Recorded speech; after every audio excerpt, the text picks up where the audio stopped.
The Equitable Life Assurance Society presents This Is Your F.B.I.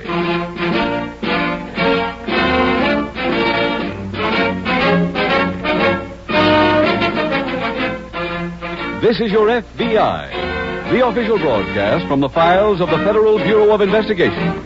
Presented transcribed as a public service by the Equitable Life Assurance Society of the United States and the Equitable Society's representative in your community.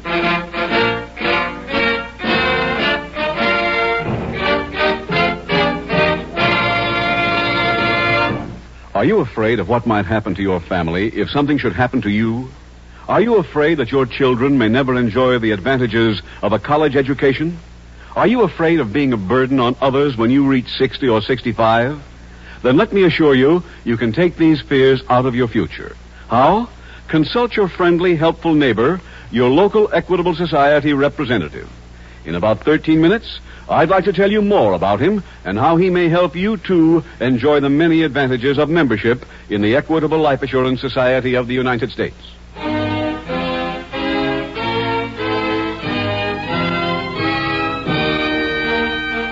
Tonight, the subject of our FBI file, impersonation. Its title, The Traveling Swindle.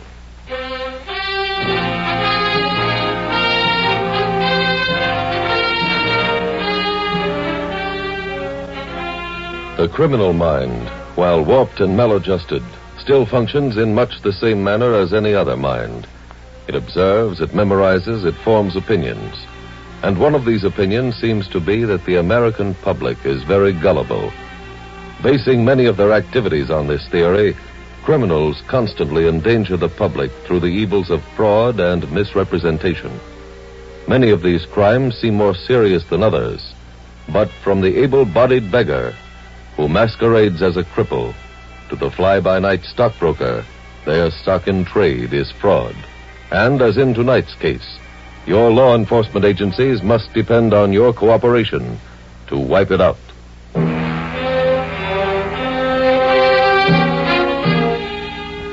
Tonight's FBI file opens in a Midwestern state. It is late afternoon. A travel-worn sedan labors faithfully along a tree-shaded road as it pulls a heavy house trailer behind it. In the front seat of the car sits a man and woman, both in their early 40s. In the back seat, their two young children play a game to pass the time. I see something green. The grass. No. Those leaves. No. Hurry, we're almost past it. Door on that old house up there. No, and I win. We passed it. That big signpost back there, Smarty. I didn't see no signpost. Oh, Laura. No, keep your voices down or I'm going to send you back to the trailer. Your papa's tired and he's driven a long way. But it was green, Mom. Never you mind. You just sit there and be quiet for a spell. Marty, a considerate wife is the nearest thing to peace a man can find on this old earth. It's just you look so tired, Herb. Well, when you work for the government, you keep right on the job, tired or not, Marty. That's why they only take men willing to sacrifice a little personal comfort. Your brother Fred don't seem to be sacrificing no comfort. Sleeping back there in the trailer while you drive all the way. Oh, Marty. Fred's new with the government and never try to rush what experience can teach. That's my sentiment. You're a good man, Herb. Government's lucky to have a man like you. There's the camp, Papa. I seen it first. I just wasn't killed. You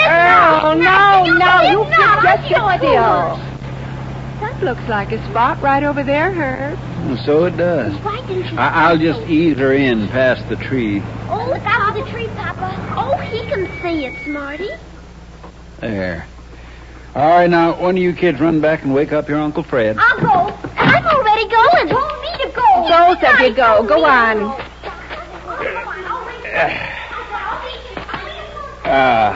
Look at those trees. Nothing brings a man closer to nature than traveling, Marty. Do you and Fred have to go to work right away, Herb? Couldn't you wait and get a good night's sleep? Marty, the government don't hire fellows who'd rather sleep than stick on the job. You count on us being here long, Herb? It all depends. 2 or 3 days, maybe. Got to see a man back in Marysville at the Star Hotel. If everything's in shape, we should... Bob, you should have called me earlier. Have a nice sleep, Fred? I've been reading. Gee, I'm sorry, Herb. Well, it never hurts to try to improve your mind, Fred. Monty, get some water while we unhitch the trailer, will you? All right. I'll want to wash up. When you're in our kind of work, appearance means an awful lot.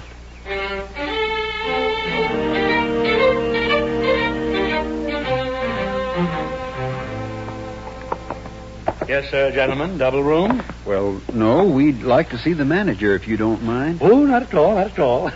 I am the manager and the owner. You see, we're a little short of help this time of the year. Yes, and you're Mr. Clinton, Harvey Clinton. Well, we're government men, Mr. Clinton.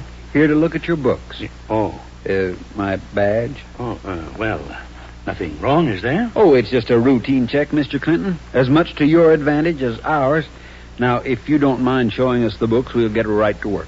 Well, now, I don't mind you looking at my books, but I'm afraid I'll have to stay on the desk here for at least another hour. Mr. Clinton, a man never does himself a bit of good by being always in a rush.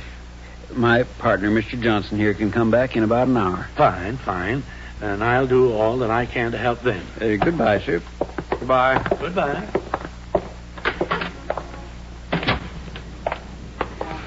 Fred, I wish you'd get a more pleasant expression on your face when we talk to men like that. Men can't trust another man if he looks like the face of doom. Well, I didn't feel so pleasant, Herb. You almost scared the life out of me pulling out that badge. Why not just keep using that plain leather wallet? People only look at the wallet anyway, Fred. Badge there just gives it an extra little touch. Well, if you're going to use one, why can't I have one, too? I have no objection to that.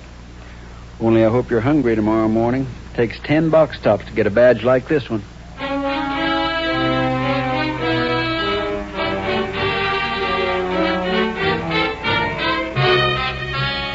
Meanwhile, at the F.B.I. field office in the nearby city, Special Agent Taylor approaches the desk of Supervisor Tom Fulton.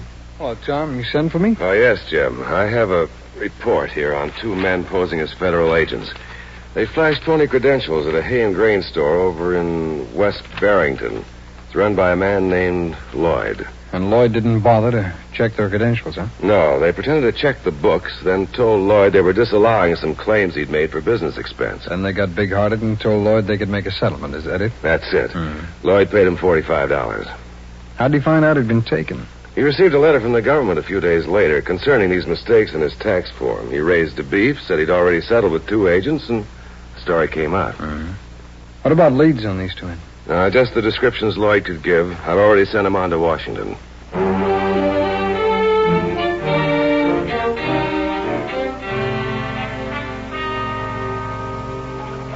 Now, keep your head down in the water, Nora. I got soap in my eyes, Mom. Well, wipe it away with your hand. Papa? You a little afraid you're next, Earl? Oh, no, sir. I was just thinking about something. Well, that's good for you, boy. The man who thinks is the man who gets ahead in this whole world. I was playing with another boy from the trailer across from us. He's the same age as me. I'm glad to hear you made a friend, Earl. He goes to school, Papa. Keep that head down. Well, that means they live here at the camp all year round. That means he doesn't travel around like you do. But he goes to school. He doesn't have to see new places. He can read about them. Anybody can read about things, Earl. It's the doing that counts. You just remember that experience is going to teach you a lot more than that boy's going to school will teach him. Now, you run along and play. Can I go back outside? Sure, go on. Only just don't go far. Earl, you come back here. I told him he could go on outside, Monty. Oh, Herb, I wanted to get that head of his, too. I want to go outside, too. You just take that towel and dry your head, Nora. But Earl didn't have to get his old head washed. You can go out after your hair dries. Here, sit down, Monty. I believe I will. Yeah, that's a girl. Herb, this is a real nice camp. Met a woman has a sewing machine in her trailer. Said I could use it any time at all. Well, that's nice, Monty. I wish we could stay here a little while. You've been working so hard, and the government ought to let you have a vacation now and then. It's been almost... Herb, can I see you outside right away? Why, sure, Fred. You just keep resting, Monty. I'll send Earl in soon. Can I come too, Papa? Not when Uncle Fred and I discuss government business. Herb, You know what I found in Clinton's books? Fred, a man's a fool to guess answers when he's got someone right here to tell him. Now get to the point. Clinton claimed $6,340 worth of deductions that we can disallow. Is he still at the hotel? I left him there not 15 minutes ago. Well, wait till I tell Marty I'll be gone for a while.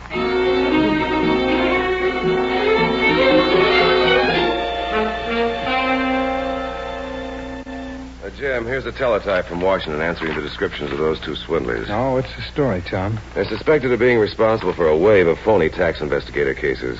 Here's their record. Thanks. Herb and Fred Grinnell, brothers. Herb has 2 previous arrests for impersonating. Is there any location on these 2, Tom? Their last known address was in Ohio. Our field office there checked it, but they'd moved. And there's no indication of where they went. Herb Grinnell's married, has 2 small children. I wonder if his family's traveling with him. Don't know, Jim, but maybe that Mr. Lloyd they swindled down in West Barrington can give you some additional information. Yeah, that's what I was thinking. Well, it's a starting point. I'll get down there.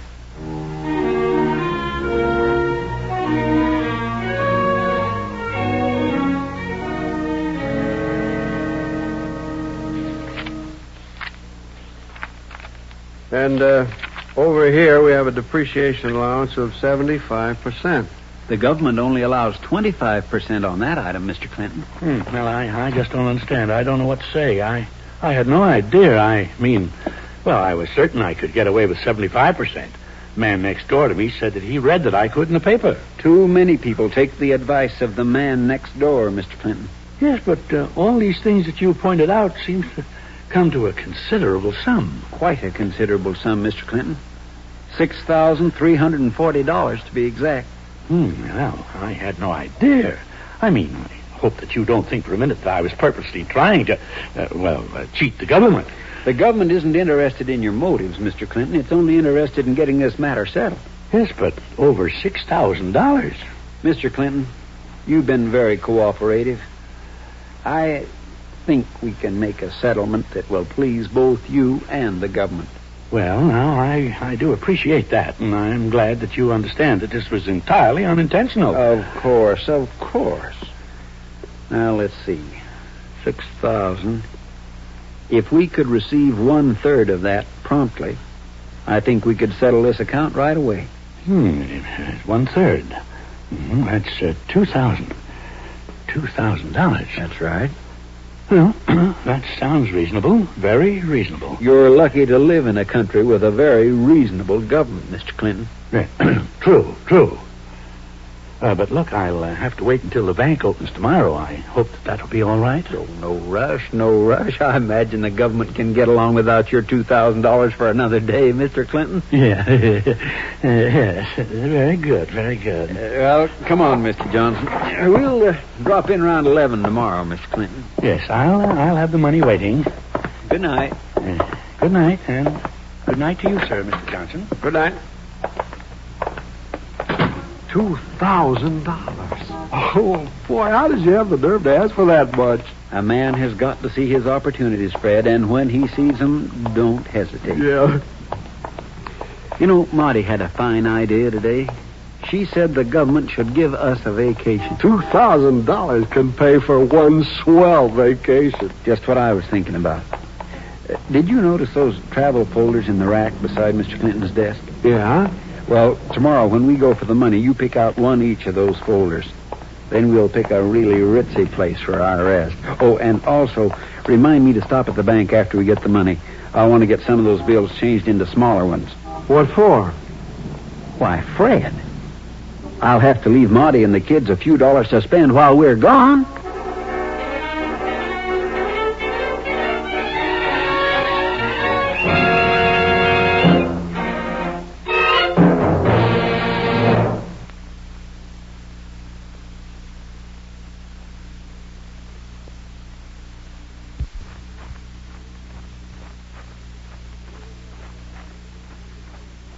We will return in just a moment to tonight's exciting case from the official files of your F.B.I.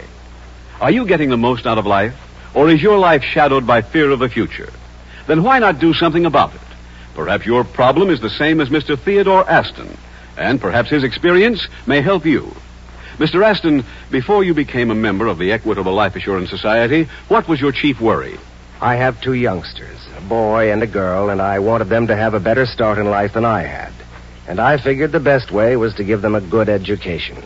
What worried me, though, was how I could do that on my salary, or if something happened to me now. How did you find a solution to this problem, Mr. Aston? We heard you describe an education plan on this program. That would be the Equitable Education Fund. That's correct. So we called our local Equitable representative. He brought us all the facts and figures, showed us how we could spread the costs for their education over 15 years while they were growing up without putting a dent in our budget. Not only that, if something happened to me, the fund became fully established with no more payments to pay. I like to say, too, Mr. Keating, that our local Equitable man is a mighty fine man to do business with. He's a real credit to your organization. Yes, I think every member of this audience will find his local Equitable man a good man to do business with. He can help you. He wants to help you. He's a specialist, a man who knows insurance from A to Z, and he has your best interests at heart.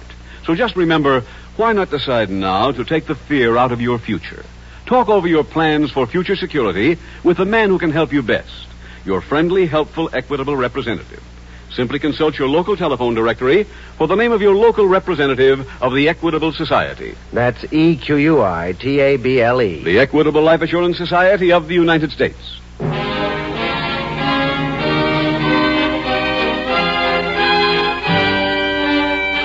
And now back to the FBI file, The Traveling Swindle.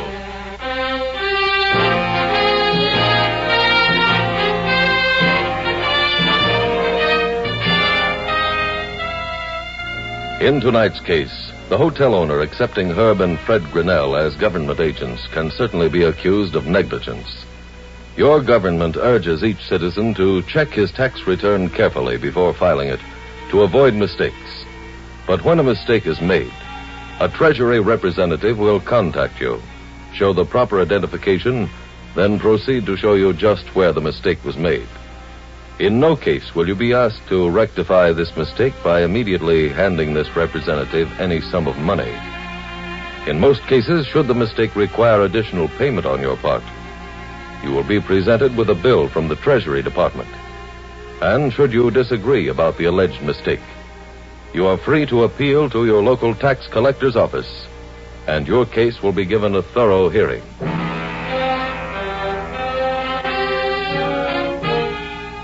Tonight's file continues at the FBI field office.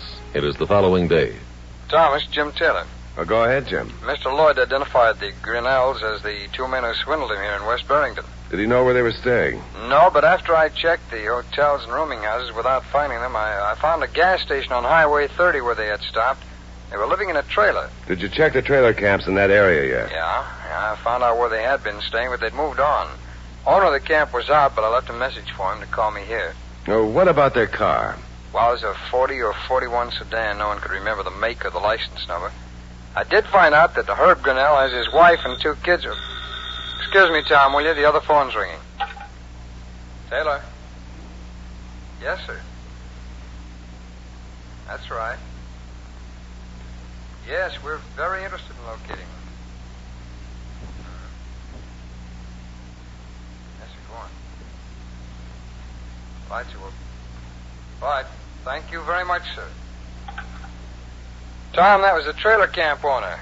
The Grinnells asked him how the highway was west of here. Next town west is Marysville. I think I'll check the trailer camps there.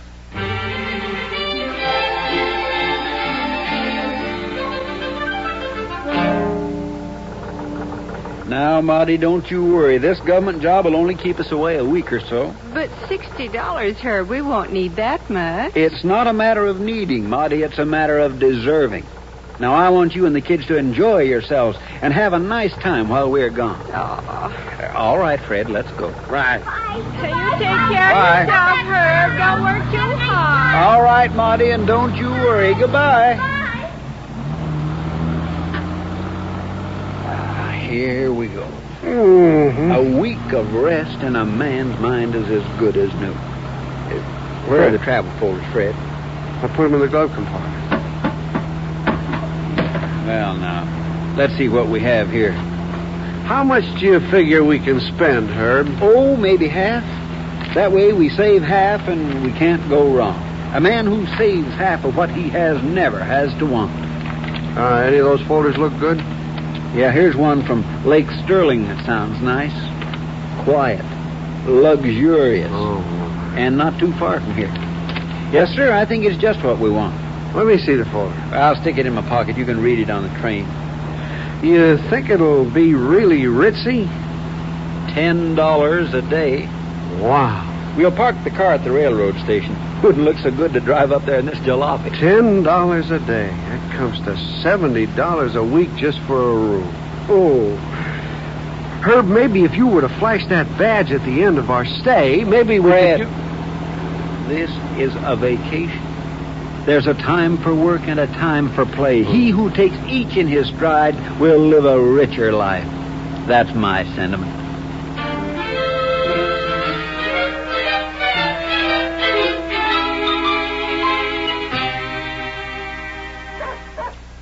Hello there. Hi.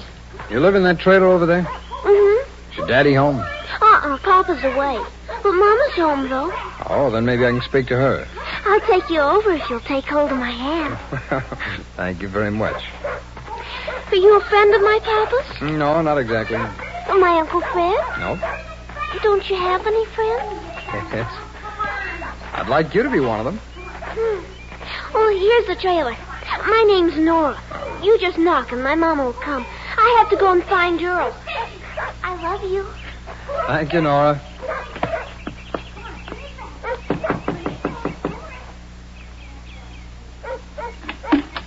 Yes? Mrs. Grinnell, my name is Taylor. I'm a special agent of the F.B.I. Here are my credentials. May I come in? Oh, why, of course. Thank you must you. want to see Herb. Yes, ma'am, I do. Come in. I'm sorry my husband isn't here now. Mr. Taylor, is it? Yes, that's right. Mr. Grinnell be back shortly? Well, I'm afraid he won't be. He's working on a job, and it might take over a week. Mm-hmm.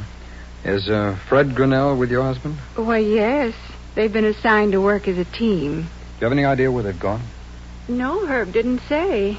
They just finished up that job in Marysville at the Star Hotel, and this assignment came up so sudden, Herb didn't have a chance to tell me. Do you know what year and make your husband's automobile is? Why, certainly. It's a 41 Plymouth. And would you happen to know the license number? I didn't till Herb made me memorize it. U9077T. Herb says there's so many people around to steal automobiles, you have to know the number so you can report it right away to the police. Mrs. Grinnell, your husband hasn't been telling you the truth about his work. I don't understand what you mean, Mr. Taylor. I'm sure Herb's told me all he can. Your husband and his brother are not government agents. What? They're wanted for impersonating federal officers. Mr. Taylor, I'll bet Herbie's put you up to this old joke. Or maybe it was Fred. No, it's no joke, ma'am. I'm sorry. Mama, Earl pushed me down and I skinned my knee. Mama. You come on over here, honey. I'll fix it. Don't you cry.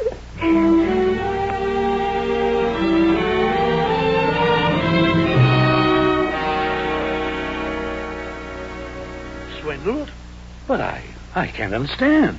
I gave them $2,000. Well, you should have checked their credentials, Mr. Clinton. Yes, but how was I to know that they weren't government men? Well, that was the only way to know if they were or not. Yes, but $2,000 gone. Well, I'm sorry it had to happen, but if you'll cooperate, we'll do all we can to locate and apprehend them. Oh, yes. Anything. What can I do? Well, now, in conversation, did these men make any statements that might give us a clue as to where they've gone? Let me see. Yes, they mentioned something about taking a vacation. I remember because one of them took some folders from that rack right over there. Well, they didn't say where they were going, did they? No. Well, thanks, Mr. Clinton. I'll let you know just as soon as we've apprehended the Grinnells. Yes, indeed. I'd appreciate that. $2,000.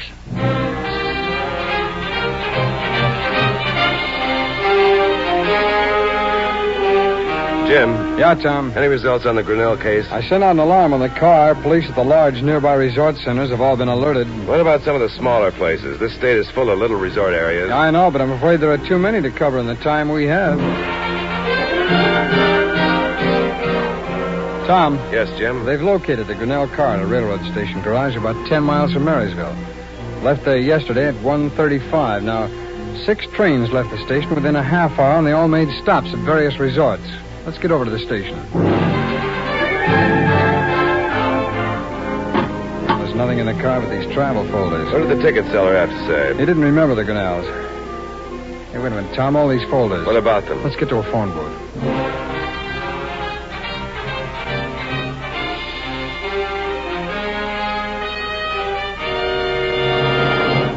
Good shot, Herb. Puts you in a swell position. Your shot. How about that? One good shot doesn't make a good player, Fred, not in croquet. Consistency, that's what counts. Now then.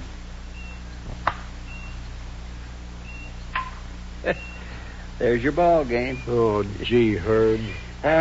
This is a great week. Good bed, good food, freedom, free people in a free land, the right to do what you want, the right to change your mind if you want. Fred. Yeah, Herb? About changing your mind. You know, maybe that wasn't such a bad idea of yours after all. What idea? Using the badge to get out of paying the bill here. Let's go see the manager. Oh, well, let's play another game. Fred, your manners. That gentleman there seems to be waiting to use the court. Right, sir? Well, I'm sorry, but I haven't got time to play, Mr. Grinnell. I'm a special agent of the F.B.I. Here are my credentials. Herbie's got a badge. That's right. This one isn't phony. I also have warrants here for your arrest. Well, now, see here, there must be some mistake, young man. There certainly is, but you've made it, Mr. Grinnell. Shall we go?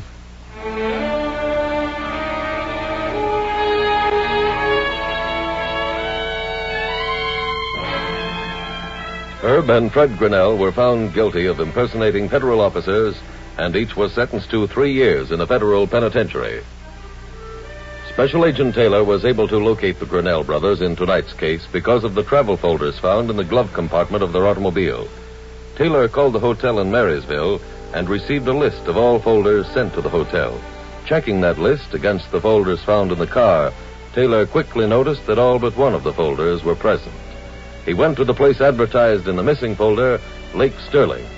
Thus, through the diligent efforts of your FBI, the danger of these 2 impersonators continuing their fraud against unwitting citizens has been eliminated. And as long as there are criminals hiding behind the veil of false identification, the FBI shall continue to do everything in its power to combat this threat.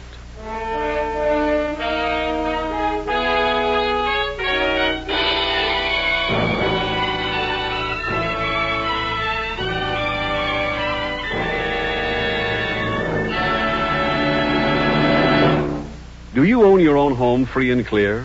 Are your children sure of getting a good education? Are your wife and family protected no matter what? If you say no to any of these questions, then you owe it to yourself to consult your local Equitable Society representative. He will show you how to make your dreams come true and how to enjoy a peace of mind you never knew before. Simply consult your local telephone directory for the name of your local representative of the Equitable Life Assurance Society of the United States.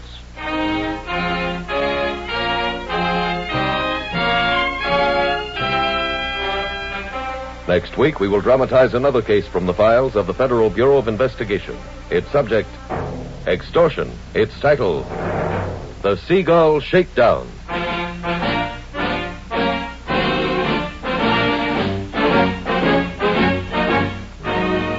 The incidents used in tonight's Equitable Life Assurance Society's broadcast are adapted from the files of the Federal Bureau of Investigation. However, all names used are fictitious, and any similarity thereof to the names of places or persons, living or dead, is accidental. Tonight, the music was composed and conducted by Frederick Steiner. The author was Dick Carr. Your narrator was William Woodson, and Special Agent Taylor was played by Stacy Harris. Others in the cast were Harley Bear, Richard Beals, Walter Catlett, Helen Klebe, Tom Tully, Ann Whitfield, and Carlton Young. This Is Your FBI is a Jerry Devine production. This is Larry Keating speaking for the Equitable Life Assurance Society of the United States and the Equitable Society's representative in your community, and inviting you to tune in again next week at this same time when the Equitable Life Assurance Society will bring you another thrilling transcribed story from the files of the Federal Bureau of Investigation. The Seagull Shakedown on This is your F.B.I. This program? This program came to you from Hollywood. This is ABC Radio Network.